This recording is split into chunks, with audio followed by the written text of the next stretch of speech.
Magandang gabi sa inyo, Papa Dudut, at sa libu-libo ninyong mga tagapakinig.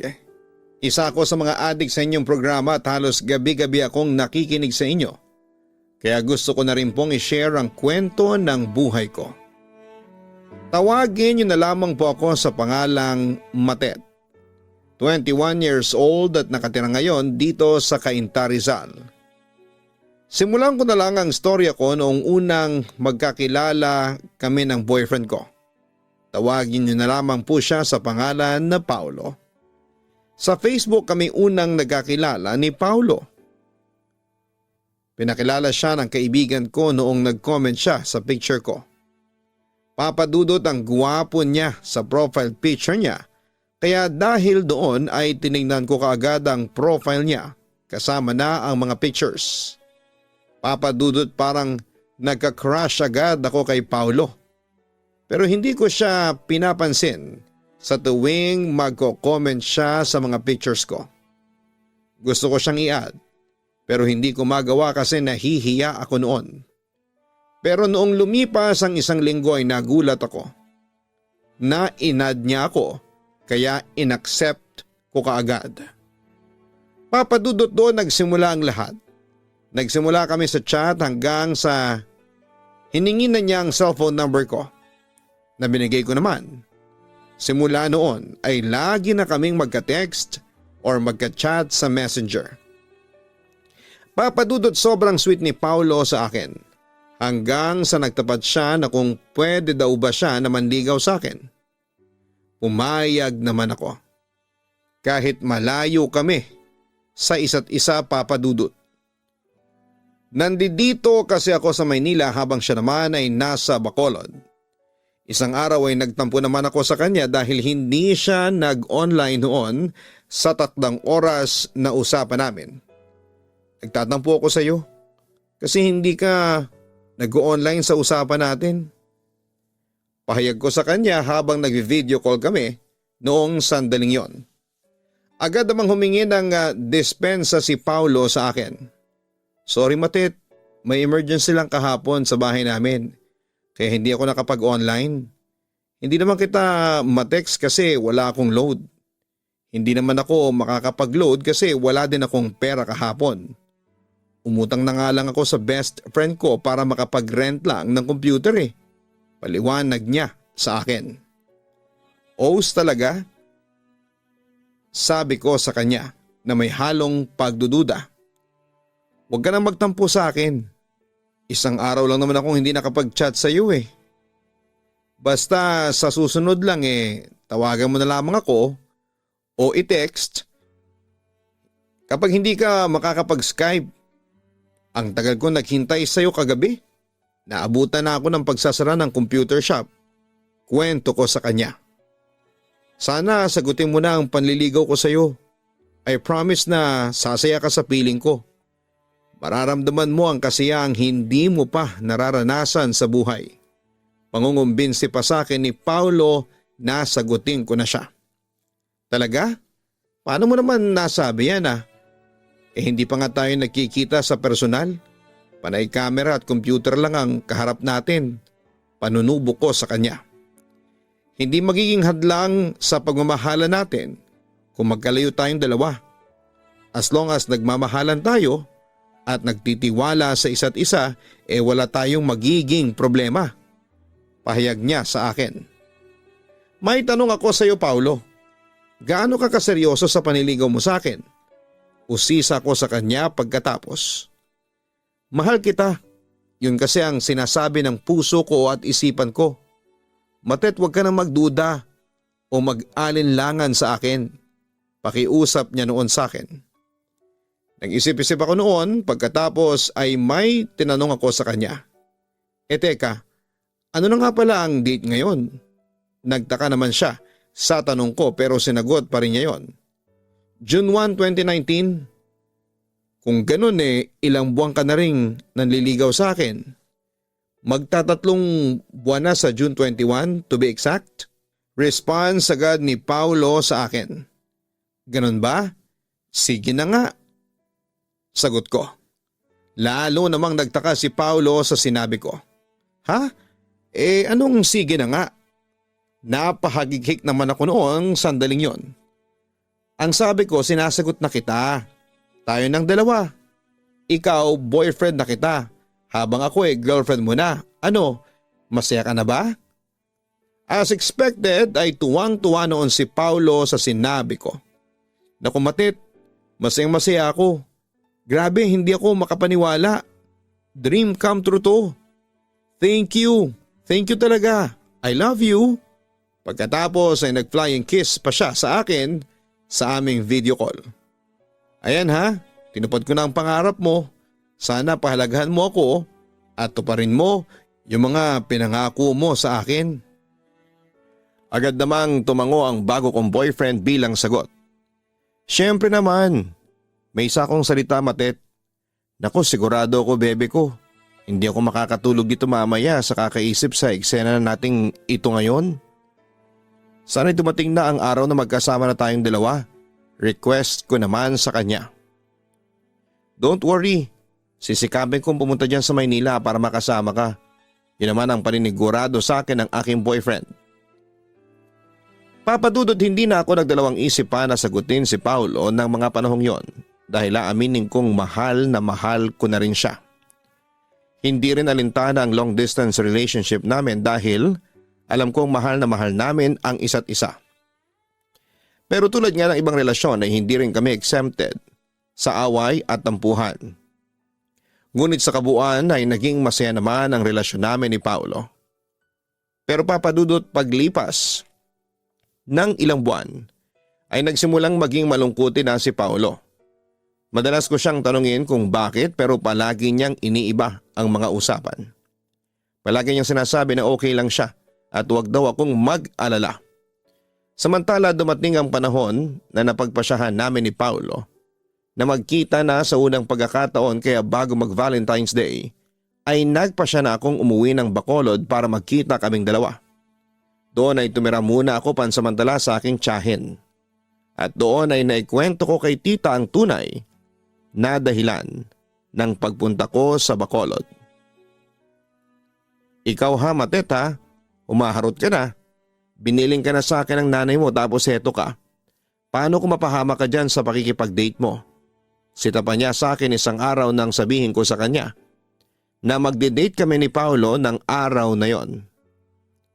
Don't worry tita, mabait po si Paulo. Safe po ako sa kanya. Paniniguro ko naman sa kanya. Natawa na lamang habang napapailing si tita sa akin. 2 araw ka pa lang dito sa Bacolod puro lakwatsa na ang nasa isip mo. Teka, anong oras ba ang uwi mo? Usisa pa niya sa akin. Bago po mag-alas 6 ng gabi. Nandito na po ako sa bahay. Sagot ko naman sa kanya. Mamayang kaunti dumating na si Paulo sa bahay para sunduin ako. Pinakilala ko naman siya sa aking tiyahin at naging magkasundo naman sila kaagad. Ilang buwan na kayong may relasyon? Narinig kong usisa pa noon ni tita sa aking boyfriend. Magsasyam na buwan na po tita.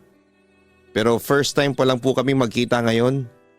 Magalang na sagot ni Paulo sa kanya. Paano nangyari yun? Naguguluhang wika pa ni tita. Sa puntong yun ay ako na ang tumugon. Sinagot ko po siya sa pamamagitan ng video call sa messenger noong nasa Maynila pa ako. Kayo talagang mga kabataan kayo. Parang baliwala na lang sa inyo ang panliligaw. Napapailing na lamang si tita habang sinasabi niya yon. Pagkatapos noon ay ipinagbili na ako ni tita kay Paulo na ingatan ako at huwag sasaktan o paiyakin. Nangako naman ang boyfriend ko na ako lamang ang mamahalin niya. Papadudot naging masaya naman ang unang pagkikita namin ni Paulo. Noong araw na yon ay nilibre niya akong kumain sa mall at nanood din kami ng sine. At tulad ng napag-usapan ay maaga rin kaming umuwi pero hindi na niya ako nahatid noon sa bahay. Papadudot nakakapansin ako ng kakaiba kay Paulo noong araw na yon na para bang malungkot siya. O may iniindang sakit na kung ano. Tinatanong ko naman siya kung okay lang siya pero hindi niya ako sinasagot at sa halip ay nilalambing na lamang niya ako. Pero noong pag-uwi namin ay nagpahabol ng text sa akin si Paulo na siyang ikinabilis ng tibok ng puso ko. Dahil doon ay hindi na ako nakatulog hanggang kinabukasan. Samantala isang araw ay merong ipinagtapat si Paulo sa akin na siyang nagpagimbal sa akin. Matet, sorry. Pero nakabuntis ako. Nahihiyang umamin sa akin ang boyfriend ko. Alam niya kasi magre-react kagad ako.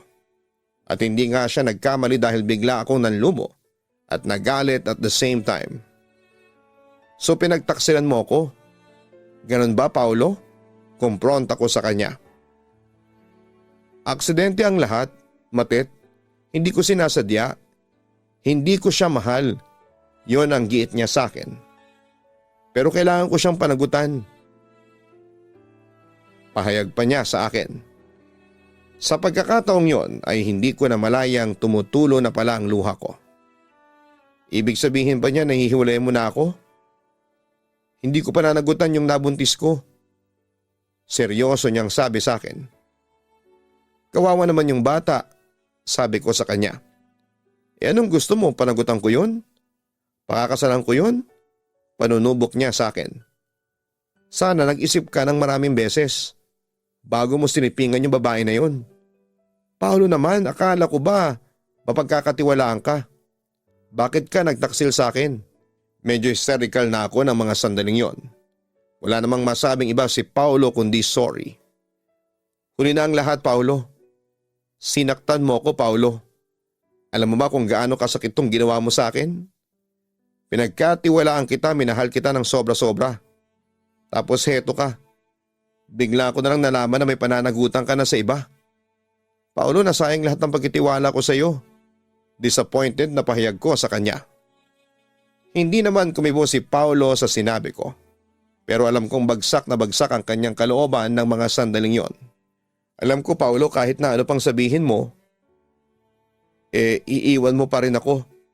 Kahit napigilan pa kita, alam kong pananagutan mo ang babaeng yon. Kaya sige na, Paulo. Bakit hindi mo na ako diretsahin pa? Sabihin mo na sa akin na makikipaghiwalay ka na sa akin. Hindi, Matet. Hindi ako makikipaghiwalay sa iyo. Huwag mo na akong pasahin pa. Sige, kung hindi mo kaya makipaghiwalay sa akin, ako nang makikipaghiwalay sa iyo. Papadudot doon ko lang na-realize na kaya pala malungkot si Paulo dahil sa pangyayaring yon. Hindi ko naman matanggap yon at doon na tumulo ang luha ko. Iyak ako ng iyak noon at hindi ko akalain na magagawa ni Paulo na pagtaksilan ako. Papadudot patuloy akong kinukulit noon ni Paulo pero madalas ay nakakatikim siya ng masasakit na salita sa akin. Doon lang ako nakaramdam ng sobrang sakit nang dahil sa pag-ibig. Mahirap palang tanggapin ang katotohanan ng anumang oras ay pwedeng mawala ang taong mahal mo kapag lumapit na ang makamandag na tukso. Papadudot hindi ako tinigilan ni Paulo kahit na hiwalay na kami. Nagkaroon pa nga kami ng pagkakataon na mag-usap nang bumalik ako sa Maynila. Sunundan pala niya ako noon. Pero nagmatigas ako. Hindi ko na sinagot ang mga text at tawag niya sa akin. Lahat ng komunikasyon namin ay tinanggal ko na. Kaso'y hindi pa rin ako tinigilan noon ni Paulo. Sa kabilang banda, sa kabila ng pilit na pag-move on, ay hindi ko pa rin magawang kalimutan si Paulo dahil alam ko sa sarili ko na mahal ko pa rin siya. Tumawag nga pala si Paulo kanina, nagkausap kami. Pahayag sa akin ni Tita, pagkaraan ng ilang beses kong nireject noon ang tawag ni Paulo sa akin. Talaga po? Ano pong sabi niya? Usisa ko naman. Pinagsabihan ko siya na tigilan ka na niya pero ayaw niya. Sabi niya sa akin hindi raw pala sa kanya yung pinagbubuntis ng babae. Kwento sa akin ni Tita. Nagulat naman ako sa aking narinig. Sinabi po niya yon? Tumango siya bilang sagot. Hindi ako naniniwala doon. Sinabi lang niya yon para makipagbalikan ka sa kanya. Ay naku, Matet. Sinaktan ka na ng lalaking yon. Kaya huwag ka na makipagbalikan pa sa kanya. Yun naman ang naging reaksyon ng aking tiyahin. Pero Tita, Kung hindi niya pala anak yon, muli akong nabuhayan noon ng pag-asa. Nakita ko naman ang disappointment sa mukha ng aking tiyahin. Gusto mo siyang balikan? Sige, balikan mo siya. Pero huwag kang iiyak sa akin na kesyo sinaktan ka ulit ng lalaking yon. Anak man niya yon o hindi, hindi pa rin maitatanggi na sinaktan ka niya. Na sinaktan niya ang kalooban mo. Basta Matet, bahala ka sa buhay mo kapag nakipagbalikan ka pa sa lalaking yon. Sabi pa niya sa akin. Samantala isang gabi ay isang tawag mula sa bagong numero ang aking natanggap. Nagtataka ko kung sino yon pero nagpasya pa rin akong sagutin ang tawag. Yun pala ay galing ang tawag sa kapatid ni Paula na si Pina. Pwede ka bang makipagbalikan kay Paulo? Pakiusap niya sa akin. Siyempre nagulat lamang ako sa narinig ko kaya hindi ako nakakibuka agad. Mahal na mahal ka ng kapatid ko, Matet. Pagpapatuloy pa niya. At paano niyo naman nasabi yan? Curious kong tanong. Agad naman nag-respond si Pina sa tanong ko. Hindi sa nakikialam ako pero kasi nakikita at nararamdaman ko na mahal ka ng kapatid ko. Alam mo ba simula nung hiwalayan mo siya hindi na siya naging masaya pa? Matet yung tungkol dun sa nabuntis niya. Hindi si Paolo ang nakabuntis sa kanya. Pinaako lang pala sa kanya yung bata. Matet, maniwala ka sa kapatid ko. Wala na siyang pananagutan para sa iba. Pero hindi ibig sabihin nun makikipagbalikan na ako sa kapatid mo. Pahayag ko naman. Pero bakit naman? Usisa pa niya sa akin. Sa puntong iyon ay inamin ko na sa kanya ang totoo. Masyado kasi ako nasaktan sa ginawa ng kapatid mo. Kaya hindi ganun kadali ang makipag-ayos sa kanya. Ngunit hindi pa rin sumuko noon si Pina. Patawarin mo na si Paolo. Ako na mismo ang nakikiusap sa iyo. Kung gusto niyang patawarin ko siya, siya mismo ang humingi ng tawad sa akin. Hindi yung pinapasabi pa niya sa kapatid niya.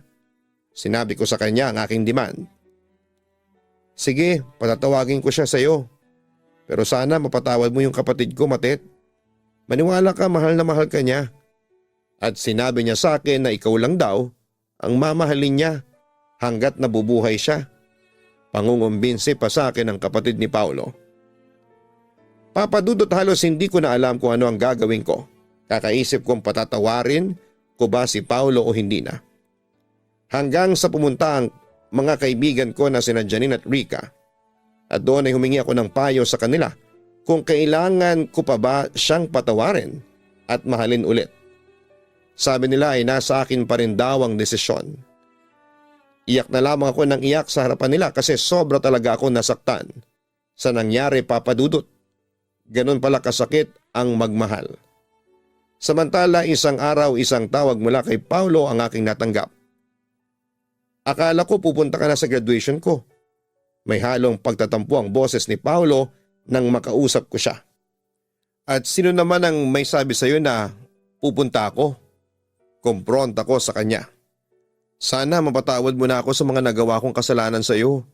Hiling niya sa akin.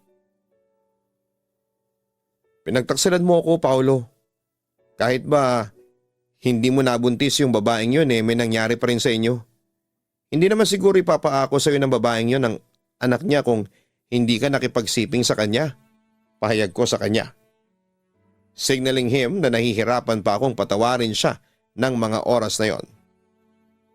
Oo, nagkamali ako. Inaamin ko yun pero pinagsisihan ko na yun, Matet. Maniwala ka naman sa akin. Sobra na ako nagsisisi sa ginawa kong yun. Kaya heto ako tumihingi ng tawad sa iyo. Sige, tanggap ko na hindi mo ko basta-basta mapapatawad pero sinasabi ko sa iyo, gagawin ko pa rin ang lahat para mapatawad mo ko. Kaya heto ka madalas mo akong kulitin? Sabi ko sa kanya. Pero deep inside ay aaminin kong nakakaramdam na rin ako ng pagkaawa kay Paulo.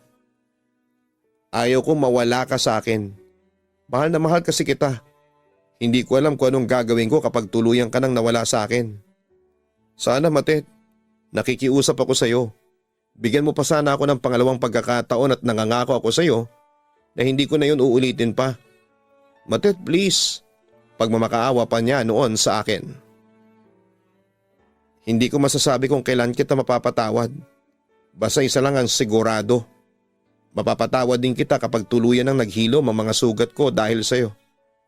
Pero hindi pa sa ngayon. Pasensya na. Pag-aming ko naman sa kanya. Matet, naiiyak niyang sabi sa akin. Huwag ka nang umiyak, parang hindi ka lalaki, Paolo. Tahan na, magpakalalaki ka. Hindi nadadaan yan sa pag-iyak. Sita ko pa sa kanya. Kung ako sa'yo, unahin mo muna ang sarili mo. Asikasuhin mo na yung paghahanap ng trabaho. Hayaan mo muna ako kasi kung sa akin ka lang magpo-focus, hindi ka makakabangon agad.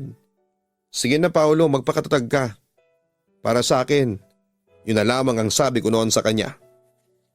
Pero papadudot dumating din ang araw na lumambot at sumuko ulit ang puso ko kaya pinatawad ko na nga si Paolo. Naging kami ulit at naging masaya naman kami kahit na paminsan-minsan ay pinag-aawayan pa rin namin ang nakaraan niya. Pero mabilis mawala ang tampuhan dahil sadyang malambing si Paolo.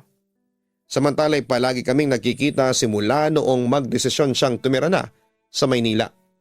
Nakatira na din ako noon sa Maynila kasama ang mga kaanak ko. Kaso isang araw ay isang katotohanan ang aking biglang natuklasan at na-realize na hindi ko pa pala lubos na kilala si Paolo. Sinungaling ka, Paolo? Bungad ko noon sa kanya. Sinungaling? Pero bakit? Nagtatakang wika ni Paolo sa akin. Sa puntong yun ay pinagtapat ko sa kanya ang aking natuklasan. Yung anak ng ex mong si Ikay, sabi mo hindi mo yun anak? Kumpronta ko sa kanya. Hindi ko naman yun anak. Insist niya sa akin. Nag-init lalo ang aking ulo. Pwede ba wag kang magsinungaling sa akin? Anak mo ang batang yun. Aksidente ko nabuksan yung Facebook account mo nung isang araw at nabasa ko yung message ninyo ng ate Pina mo. Nakita ko din yung mga litrato ng anak ni Ikay. Kamukhang kamukha mo, Paolo. Anak mo talaga ang batang yon. Giit ko naman sa kanya. Samantala, napabuntong hininga muna si Paolo bago ipagtapat niya sa akin ang totoo.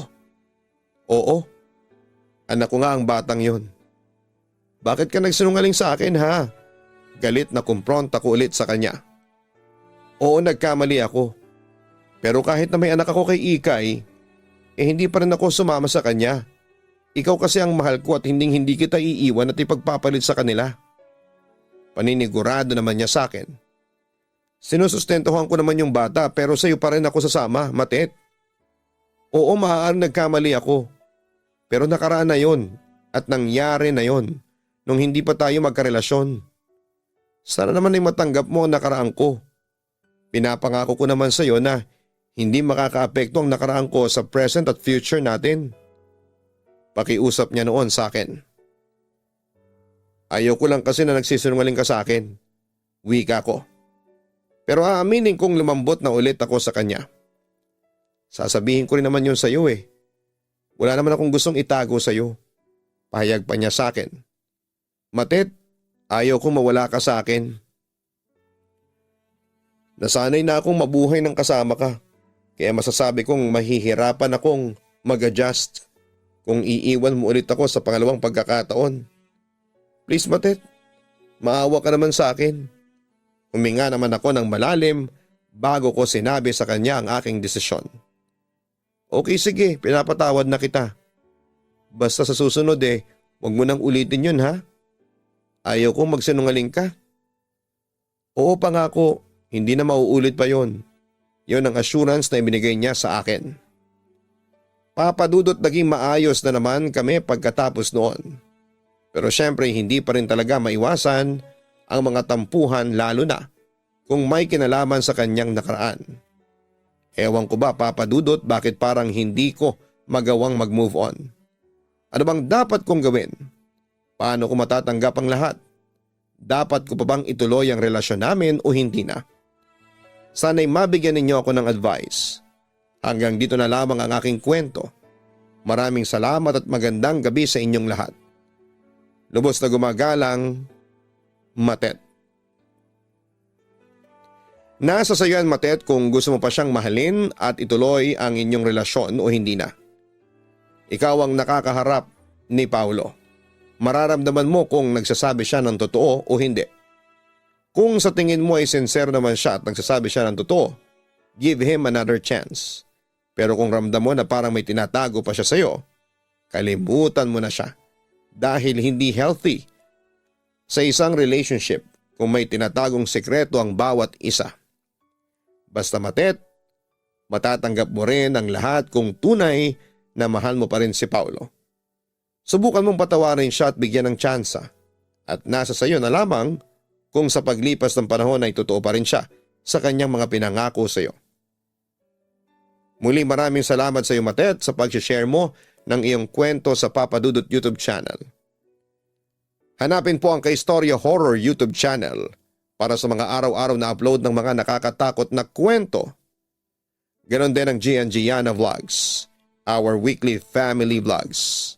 Sana po ay makapag-subscribe na po kayo. Maraming salamat po sa inyong lahat. Life is not always fairy tale. Hindi lahat ay nagkakaroon ng happy ending tulad ng mga nababasa natin sa mga Tagalog romance pocketbooks. Kasi ang realidad ng buhay ay puno ng pagsubok na kung nagpatalo ka ay tiyak na malungkot ang ending. Pero sa buhay ko ay sari-saring pagsubok man ang dumating sa akin. Nakala ko'y forever sad ending na, ay hindi ko akalain na magiging happy ending din naman sa huli. Doon ko na na-realize na ang buhay ay puno ng challenges at depende yan sa gagawin mong mga hakbang para harapin ang mga pagsubok na yan. Nasa iyo kung gusto mo ng happy ending o di kaya ay sad ending. Papa Dudut, tawagin mo na lamang ako bilang Derek. 34 years old at isang editor ng mga Tagalog romance stories. May 7 taon na ako sa ganitong trabaho kaya masasabi kong alam na alam ko na ang kinahihinatnan ng mga Tagalog romances na ini-edit ko. Pagbasa ko pa lamang sa unang pages, alam ko na happy ending yon kasi yon ang gusto ng mga readers. Pati ang structure ng story ay predictable na. Boy meets girl, boy loses girl, boy wins back the girl. Pero sa mga experiences ko sa pag-ibig ay pinasinungalingan nito ang structure ng mga Tagalog romances. Life is unpredictable. Ang akala mong love of your life ay hindi naman pala sa huli. Meron akong nakarelasyon ng matagal. Tawagin mo na lang siya bilang si Stefania. Isa siyang struggling romance writer noong habang ako ay 1 taon ng editor. Hindi ko makakalimutan ang una naming pagkikita. Ako kasi ang nag-edit ng kanyang unang Tagalog romance novel at masasabi kong hindi ako happy sa isinulat niya. Natatandaan ko pa noon na sinita ko pa siya dahil mali-mali ang point of view ng kanyang storya. Bukod sa sad ending ang storya, sinabi ko naman sa kanya na sa pagsusulat ng Tagalog romance ay kailangan sa point of view ng bidang babae. Dahil karamihan sa mga readers ng romance pocketbooks ay mga babae. Sinabi ko rin sa kanya na hindi umuubra ang sad ending sa mga Tagalog romance novels. May mentality kasi ang mga Pinoy readers na palaging gusto ay happy endings. Sa kabilang banda ay nangako ako noon kay Stefania. Natuturuan ko siyang sumulat ng Tagalog romance stories at doon nagsimula ang lahat, Papa Dudut. And to cut the story short ay naging magkaibigan kami ni Stefania habang tinuturuan ko siyang sumulat ng storya na ayon sa structure ng Tagalog romance novels. Doon ay hindi ko ine-expect na magkakadevelopan kami sa isa't isa. The next thing we knew ay in love na kami sa isa't isa. Nagsama kami sa isang bubong, nagmahalan na parang mag-asawa. Araw-araw ay tumitindi ang pagmamahala namin sa isa't isa. Pero hindi rin maiiwasang makompromiso ang pag-iibigan namin dahil sa ambisyon ni Stefania. Isang gabi ay nagising ako at nakitang nagtatype pa rin ng kanyang nobela si Stefania. Agad akong bumangon at nilambing ang babaeng aking pinakamamahal. Love, mukhang busy-busy ka dyan ah. May bagong istorya ka bang sinusulat ngayon? Tanong ko sa kanya pagkatapos ko siyang halikan sa pisngi. "Oh Derek, bago nga," tugon ni Estefania sa akin. Na-curious ako. "Anong storya?" tanong ko sa kanya. Ngumiti sa akin si Estefania. "Secret? May pa-secret-secret ka pang nalalaman dyan?" Natatawa kong sabi. Kung sabagay bilang editor baka sa akin din ibigay ang bago mong project for editing. Kaya nga secret muna for now. Para kapag binasa at inedit mo na ay may surprise factor pa. Sagot pa ni Estefania. Nanlambing ulit ako sa aking partner. Pwede bang next project mo after that isulat ang love story naming dalawa? Gusto ko kasing mabasa yung love story natin sa pocketbook. Malay mo mag-click yon sa mga readers mo. Suggestion ko sa kanya. Naku, nakakahiya, sagot pa ni Estefania. Bakit ka naman mahihiya? We almost have a perfect relationship. Nakakakilig at very romantic ang love story natin. Parang yung mga sinusulat mo at parang mga ine-edit mong stories na puro happy ending. Patuloy kong pangungumbinsi sa kanya. At paano ka naman nakakasigurado na happy ending ang love story natin? Natahimik ako at napatingin kay Estefania. Bakit? Sa palagay mo ba hindi tayo mauuwi sa happy ending? Malungkot na tanong ko. Hindi naman sa ganon, ang sabi pa ni Estefania. Paano ka naman nakakasigurado na pag-aaksayahan ng mga readers natin ang 128 page na love story natin? I'm sure Estefania, papatok ang love story natin once na may publish yun. Maniwala ka sa akin bilang editor, alam ko kung anong romance stories ang pumapatok sa mga readers natin. Malay mo maging pelikula pa o di kaya teleserye yung storya natin. Buwang kumpiyansa ko noong mga panahong yon. Ang title pa nga na naisip ko sa aming love story ay Love Was Made For Us. Nagustuhan naman yon ng aking partner at nangako siyang isusulat niya yon sa susunod niyang project. Nagsuggest din ako na kaming dalawa ang magsulat para mas maganda ang kalalabasan. Pumayag naman si Estefania. Anyway, noong mga panahong yon ay 3 years na kaming nagsasama ni Estefania. Pero gusto ko nung maging legal na ang pagsasama namin. Pangarap ko siyang dalhin sa simbahan para pakasalan. Derek, mahal kita pero masaya na ako sa setup natin. Hindi pa ako handang magpakasal. Hindi ba't napag-usapan na natin na sa ngayon priority ko muna ang writing career ko. Dumadami na mga readers ko. Minsan lang dumating ang ganitong pagkakataon. Huwag kang mag-alala at aabot din tayo sa pagpapakasal. Yon ang palaging sagot sa akin ni Estefania sa tuwing binabanggit ko sa kanya ang kasal. Although naiintindihan ko naman siya pero nagtatampo at naiinip din ako paminsan-minsan sa tuwing tumatanggi siyang pakasalan ako.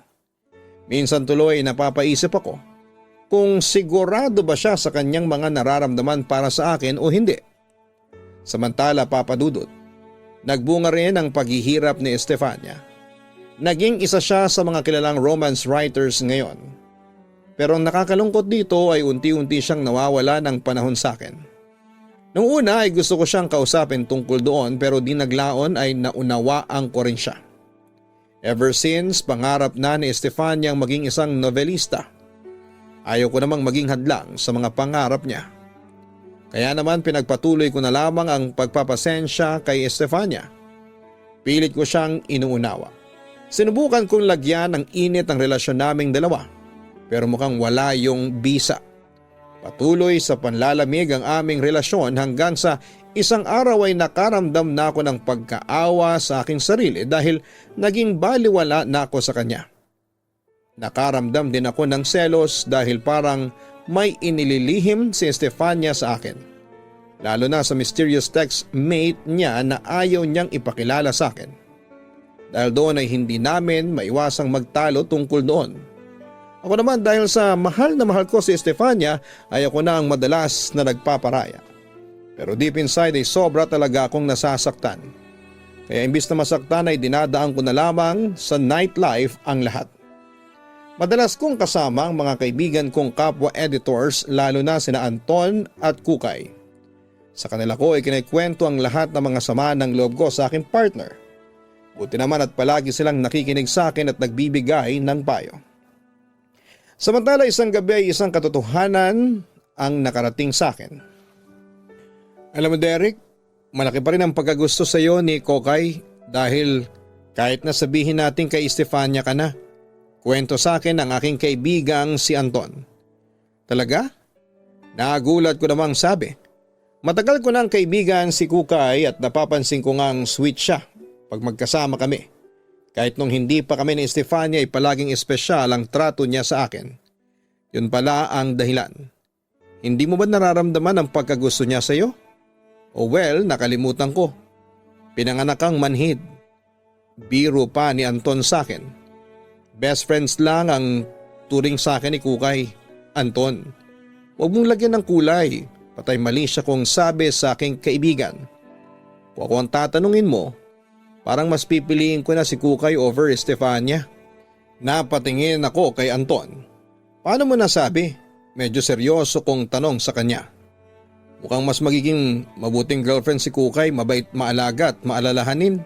Sweet at kahit kailan ay hindi kanya nakakalimutan. Hindi ko naman sinasabing hindi mabuti si Estefania pero napapansin ko sa kanya na parang wala na siyang time sa iyo kasi abala siya sa pagkamit niya sa mga pangarap niya bilang isang magaling na nobelista ng Tagalog romance pocket books. Sagot pa ni Anton. Nakaramdam ako ng kaunting takot. Hindi dahil sa sinabi ni Anton, kundi dahil sa maaring rason. Kaya nawawala ng init ang relasyon namin ni Estefania. Tama ka. Nanlalamig na si Estefania sa akin. Ayaw kong isipin Anton pero parang hindi na niya ako mahal. Pagkatapos ko noon ay ikinuwento ko kay Anton ang natuklasan kong secret textmate ni Estefania. Ito lang ang masasabi ko. Huwag kang magbulag-bulagan. Hindi porket mahal mo siya hahayaan mo na lang na lokohin ka niya. Kung talagang wala siyang tinatagong lihim sa iyo, hahayaan ka niyang basahin ang mga text sa kanya ng textmate niya. At saka in the first place bakit pa siya kailangan makipag-textmate samantalang may karelasyon na siya, ang sabi pa ni Anton. Ginagalang ko naman ang karapatan at privacy niya, ang sabi ko naman. Privacy? Para saan pa ang privacy kung ang relasyon ninyo naman ang at stake? Oo, dapat mong igalang ang privacy niya. Pero may karapatan ka bilang karelasyon niya na malaman mo ang mga aktibidades niya. Lalo na sa pakikipag-textmate niya kung kani-kanino. Hindi masamang malaman mo yun. At kung ayaw niyang ipaalam sa iyo ang tungkol doon, ibig sabihin lang nun na may inililihim siya sa iyo. Wika ng aking kaibigan sa akin. Napaisip ako. May punto ang aking kaibigan. Kailangan kong malaman kung sino ang katext noon ni Estefania. Hindi dahil sa nagsiselos ako pero baka kasi yon ang nagiging dahilan kaya nanlalamig ang partner ko sa akin. Sa kabilang banda, Papa Dudut, nagpatuloy sa panlalamig sa akin si Estefania kahit na ilang beses kong pilit na isinasalba ang relasyon namin. At that time ay hindi ko kayang mawala siya sa akin. Sa kanya na kasi umiikot ang mundo ko. Pero sinubok ako ng tadhana. Isang araw ay nagulat na lamang ako nang maabutan ko si Estefania sa aming kwarto na nag-iimpake ng kanyang mga gamit. Bakit ka nag-iimpake? Saan ka pupunta? Tanong ko sa aking partner. Alis na ako. Nasasakal na kasi ako sa bahay na ito. Hindi ako makapagsulat. Bukod doon ay may hinahanap pa ako sa buhay ko na hindi ko makita kapag kasama kita. Pag-amin sa akin ni Estefania. Nagulantang ako sa mga narinig kong yon mula sa aking partner. Pero hindi ako basta sumuko noon, Papa Dudut. Umaasa pa rin ako noon na mababago ko pa ang kanyang isipan. Kung hindi ka lang makapagsulat, hindi kita istorbohin. Bibigyan kita ng mas mahaba pang oras. Huwag ka lang umalis sa bahay. Sabi ko pa. Hindi lang sa pagsusulat kaya gusto kong umalis. Gusto kong hanaping mag-isa ang hinahanap ko para sa buhay ko. Gusto kong mamuhay na malayo sa iyo. Sagot ni Estefania na halatang hindi na mababago pa ang kanyang desisyon. Hindi ko na napigilan pang umalis si Estefania noong araw na yon. Wala akong ginawa kundi ang umiyak ng umiyak lamang. Iniisip kung saan ba ako nagkamali o kung saan ba ako nagkulang kaya umalis si Estefania. Sobra ko na-depress to the point na hindi ako nakapasok ng 2 araw sa trabaho. Later ay nag-file ako ng 1-week vacation kasi hindi ko talaga kayang mag-focus sa trabaho. Papadudot, that was the lowest point. Lalo pa noong malamang ko mula sa mga kaibigan ko na nakita nila si Estefania na may kasamang ibang lalaki. And to my surprise ay kilala ko ang lalaking ipinalit niya sa akin. He was Kren, ang may-ari ng kalaban naming publication house. From there I realized na ipinagpalit ako ni Estefania sa ibang lalaki to pursue her ambition. Masakit yon para sa akin, Papadudot, at pinamukha niya sa akin na wala siyang mapapala kung mamahalin niya ang isang hamak na editor lamang. Kaya mas pinili niya ang isang mayaman na pwedeng magdala sa kanya sa rurok ng tagumpay. Pero hindi pa rin ako sumuko. Gusto kong hanapin at kausapin si Estefania, magbabaka sakali na makukumbinsi ko siyang bumalik sa akin. Kaya isang araw ay pinuntahan ko siya sa bagong apartment na tinutuluyan niya. Derek, gulat na gulat si Estefania nang makita niya ako sa tapat ng kanyang bahay. Anong ginagawa mo rito? Tanong niya sa akin. Umiyak ako at lumuhod sa kanyang harapan. Nakikiusap ako sa iyo. Bumalik ka na sa akin, Estefania. Mahal na mahal kita. Pagmamakaawa ko sa kanya. Pinagpalit kita kay Kren kasi gusto kong maging pinakasikat na Tagalog romance writer. At siya lang makapagbibigay noon sa akin. Pagkatapat sa akin ni Estefania. Oo, Derek. Naging mabait kang karelasyon at wala akong masasabi doon. Pero iba na talaga ang mahal ko, dagdag pa niya. Humagulhol ako pagkarinig ko sa mga sinabing yon ni Estefania. Huwag mo namang gawin sa akin to. Wika ko habang sinusubukang hawakan ang kanyang kamay para pigilan siya sa pagtalikod sa akin. Pero nagalit lamang sa akin. Ano ba? Huwag mo akong hawakan, sabi niya sabay tabig sa mga kamay ko. Tanggapin mo na lamang na hindi na mag-workout ang relasyon natin. Estefania, tawag ko sa kanya habang sinusubukan ko pa rin siyang pigilan sa pag-alis. Pero isang masakit na katotohanan ang kanyang pinakawalan na siyang dumurog sa puso ko ng tuluyan. Hindi kita mahal. Kahit kailan hindi kita minahal. Ginamit lang kita para ma-publish ang mga sinulat ko. Ngayong abot ko na mga pangarap ko, hindi na kita kailangan. Papadudot ng lumo ako sa aking narinig. For 3 years, nagpretend lamang pala siya na mahal niya ako. Ang mali ko ay hindi ko yon naramdaman noon. Sobra kasi akong in love sa kanya para pagdudahan pa ang kanyang tunay na intensyon sa akin. Pero manghuling sinabi niya, ang kanyang mga binitawang pangungusap ni Estefania ang siyang nagpa-realize sa akin na hindi lahat ng maalapakit book na love stories ay happy ang ending sa totoong buhay. Pagkatapos noon ay tuluyan nang nawala ang interes ko sa buhay.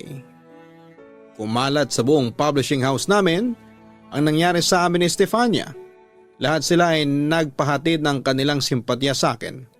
Lalo na sina Anton at Kukay, at nabalitaan ko rin na naggalit kay Estefania ang boss namin dahil sa biglang pag-alis nito papunta sa kalabang publishing house. Later, labeling her as inggitera or walang utang na loob. Pero this time ay sinubukan ko pa rin magtrabaho bilang editor ng mga Tagalog romance pocketbooks kahit pa na heartbroken ako. Pero Papadudot, dahil sa nangyari sa akin ay naging negative na noon ang pananaw ko sa love and romance. Kapag nababasa kong happy ang ending ng story ay sinasabi ko agad sa aking sarili na hindi yan totoo. Walang ganyan sa totoong buhay. Later on, dahil nga sa naging disgusted ang aking pananaw sa pag-ibig at romance ay nagpa-transfer na lamang ako na maging editor ng mga children's storybooks. At least yun ay hindi ko maaalala ang sakit na naranasan ko sa pag-ibig. Samantala, dahil nga sa masama ang aking loob sa mundo, gabi-gabi akong wasted. Hanggang sa isang gabi, aksidenteng nakita ako ni Kukay sa isang bar na sobrang wasted at sinamahan niya ako at sinubukang i-comfort. Hindi ko kayang kalimutan ng basta-basta si Estefania. Sagot ko sa kanya nang mapag-usapan namin ang traidor kong ex-partner.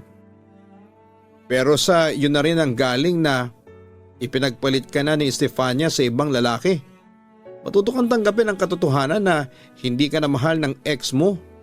Alam mo Derek, dapat magpasalamat ka pa nga kasi nalaman mo agad na hindi karapat-dapat na pakasalan ng babaeng yun. Hindi deserving si Estefania sa pagmamahal mo, ang sabi pa ni Kukay habang hinahawakan niya ang aking kamay to comfort me. Bukod sa pagkakaroon ng sariling publishing house, ano pa kayang meron si Kren na wala ako? Tanong ko kay Kukay.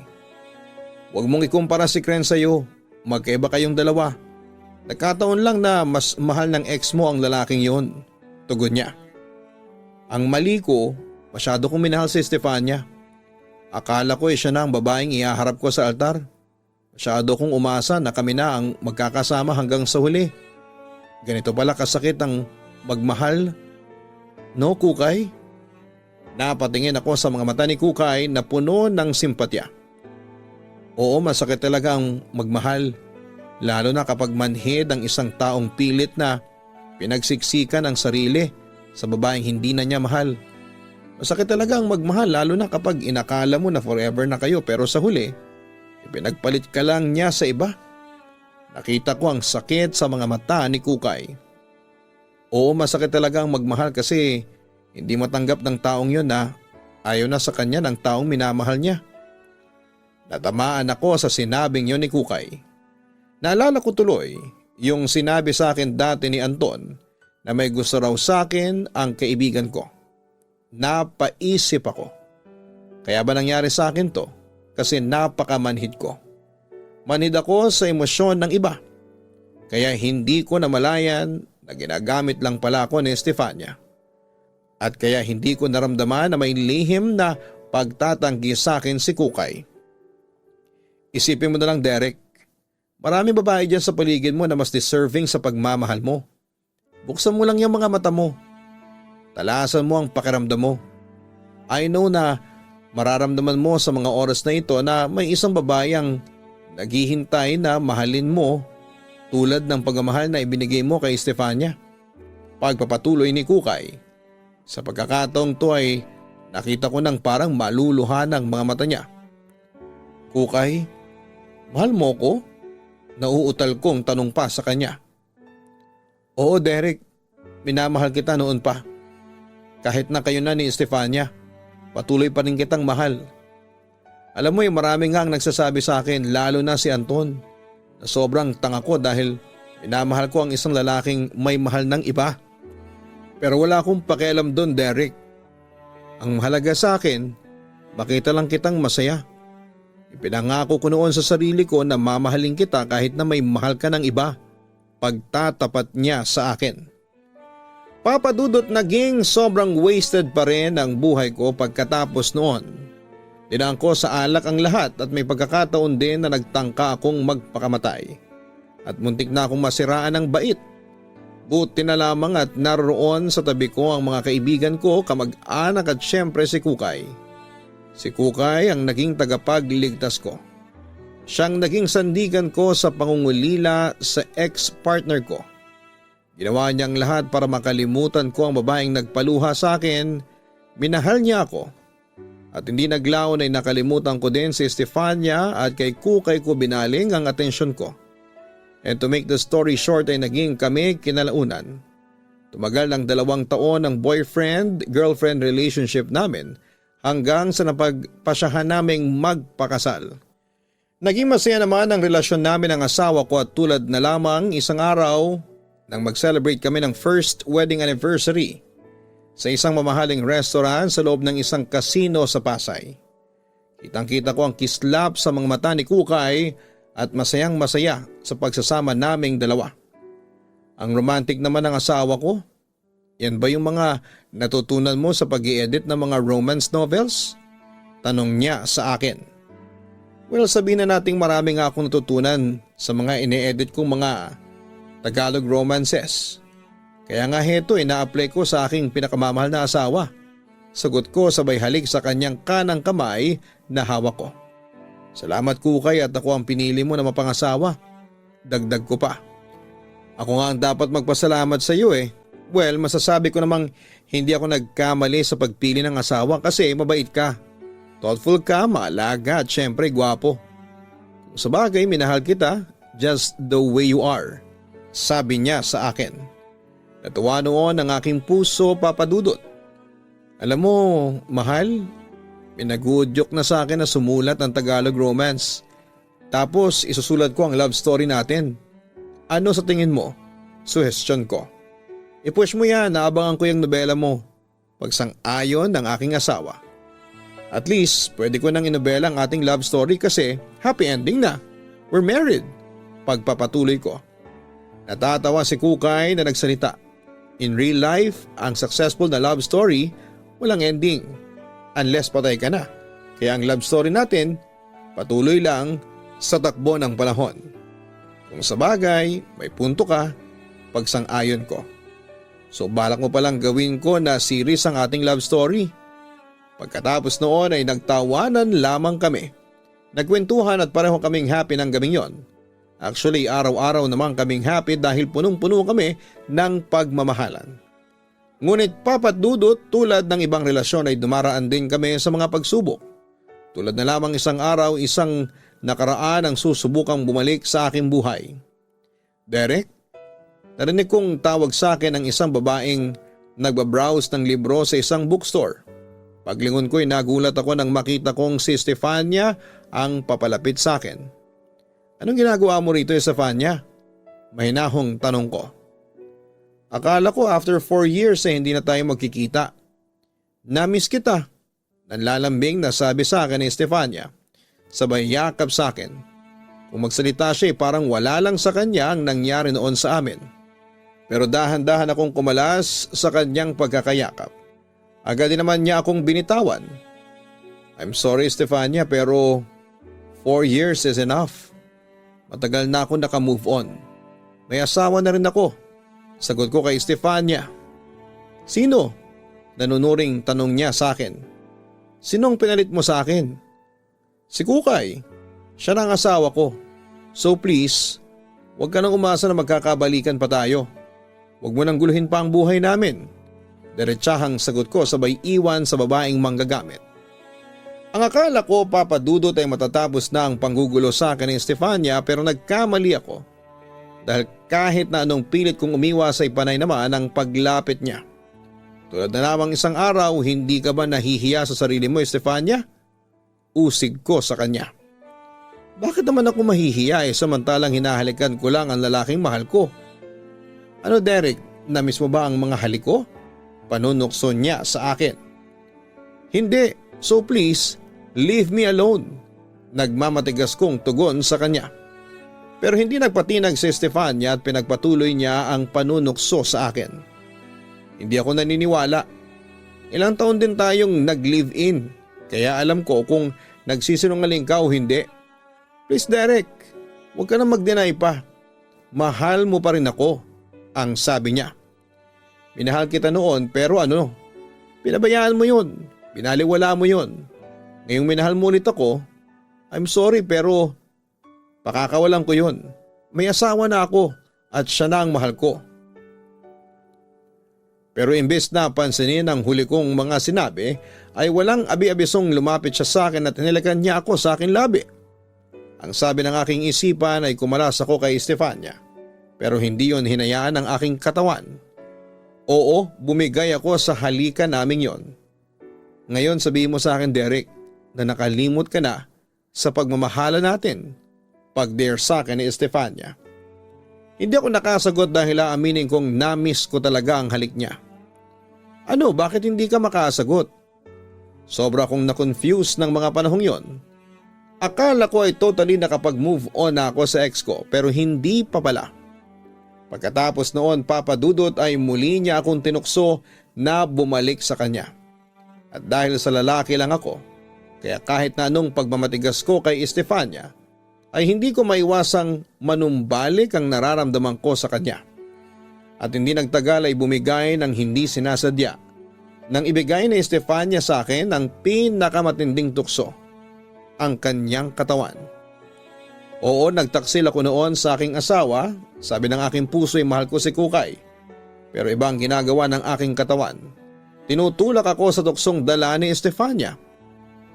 Hindi nga nagtagal ay napabayaan ko na noon ang aking obligasyon kay Kukay bilang asawa na siyang naging dahilan para magtalo kami. Natuto na rin ako magtaksil. Lagi kaming magkasama ni Estefania at laman ng mga motel. Oo, Papa Dudut, gabi-gabi kaming nagtatalik. At ibinibigay ni Estefania ang lahat habang ako ay parang asong ulol na dinadala sa rurok ng kalangitan dahil sa sobrang kaligayahan na dala ng kanyang pagkababae. Ngunit pagkatapos ng mainit na eksena ay binabagabag naman ako ng aking konsensya. May pagkakataon talaga na parang gusto ko nang huminto sa aking pagtataksil, pero mapusok si Estefania. Hindi niya hinahayaan ang aking katawang lupa na tumigil. Pero hindi talaga tumigil ang aking konsensya para usigin ako.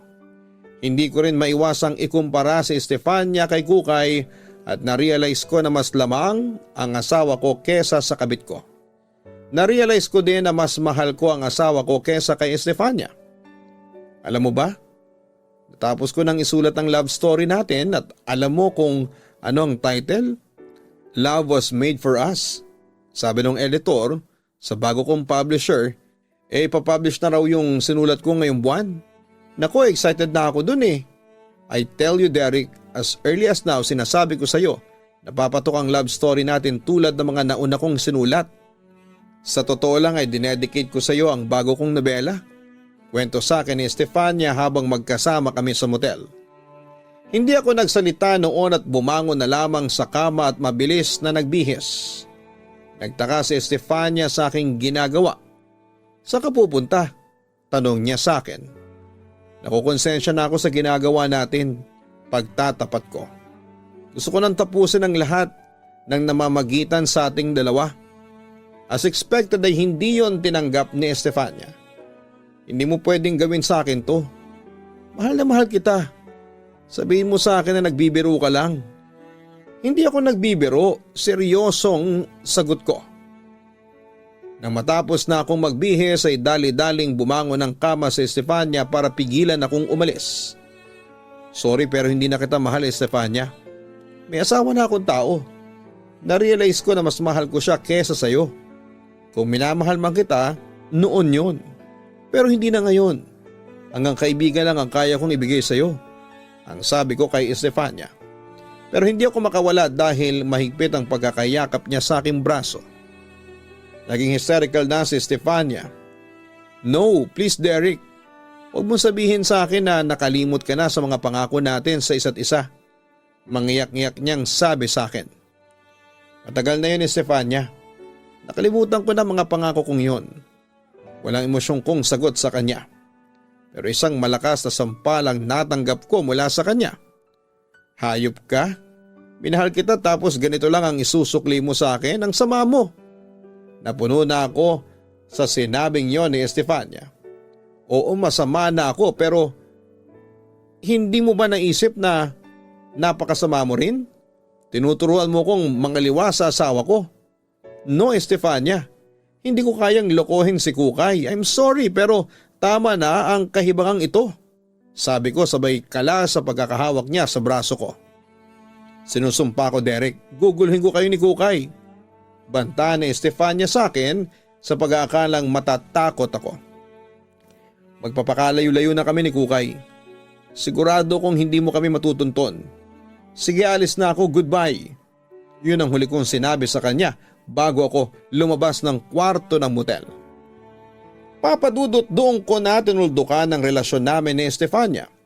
Bumalik ako sa aking asawa, humingi ako ng tawad sa kanya at pinangako ko na mamahalin ko siya at wala nang iba pa. Samantala pagkatapos ng paghihiwalay namin ay wala na akong nabalitaan pa kay Estefania. Ang huli ko lang balita ay nagsusulat na siya sa TV ng kabilang istasyon. Sa kabilang banda ay patuloy sa pag-usbong ang relasyon namin ni Kukay. Tumaas na rin ang posisyon ko sa trabaho at paminsan-minsan ay nagsusulat na rin po ako ng Tagalog romance novels.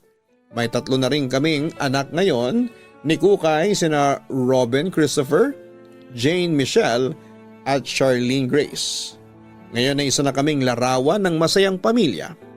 Sa puntong yun ay marami talaga akong natutunan sa buhay.